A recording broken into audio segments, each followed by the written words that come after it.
ایسی تربیت میرے آقا نے ان کی تھی، ایسے وہ شاگرد تھے میرے نبی کے کہ میرے بزرگوں زندگی میں انہوں نے کبھی جھوٹ نہیں بولتے تھے، دھوکہ نہیں، فروغ نہیں، کسی کو دھوکہ بازی نہیں کرتے تھے، ایک اللہ اس کے رسول کے حکم پر کھرے اترتے تھے۔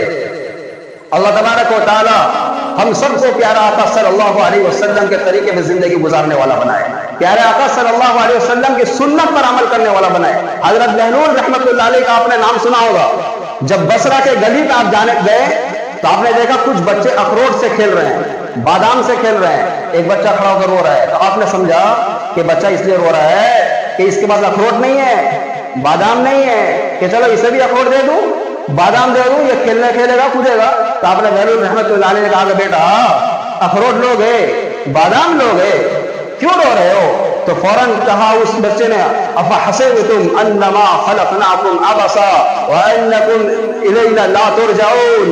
یہ قرآن کریم کی آیت وہ بچہ سنا رہے ہیں بہلول رحمۃ اللہ علیہ کو، کیا تم سمجھتے ہو اللہ نے مجھے بیکار پیدا کیا ہے؟ ارے ہمیں تو اس کی طرف لوٹ کر جانا ہے، ہمیں تو اس کی طرف لوٹ کے جانا ہے۔ میں رو اس لیے رہا ہوں کہ یہ بچے کیسے کھیل رہے ہیں، میں رو اس لیے رو رہا ہوں کہ بھائی بچے اپنے وقت کو برباد کیوں کر رہے ہیں۔ تو تم تو بہت بڑے حکیم لگ رہے ہو، ہمیں کچھ نصیحت تو کر دو۔ اتنی اچھی نصیحت اس نے کی، روایت کی کتابوں میں آتا ہے کہ آپ بے ہوش ہو کر زمین میں گر گئے، جب آپ کو ہوش آیا تو بچہ غائب ہو چکا تھا۔ تو میرے بزرگوں، اللہ نے مختصر زندگی عطا فرمائی ہے، اللہ نے مختصر زندگی عطا فرمائی ہے۔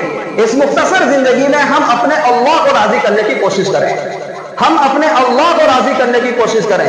قسم ہے اس ذات کی جس کے قبضے میں ہماری اور آپ کی جان ہے، اگر اللہ ہم سے راضی ہو گیا ہمارے کام بن جائیں گے، اگر اللہ ہم سے ناراض ہو گیا ہمارے کام بگڑ جائیں گے۔ لیکن میرے بزرگوں، یہ تیسرا سفر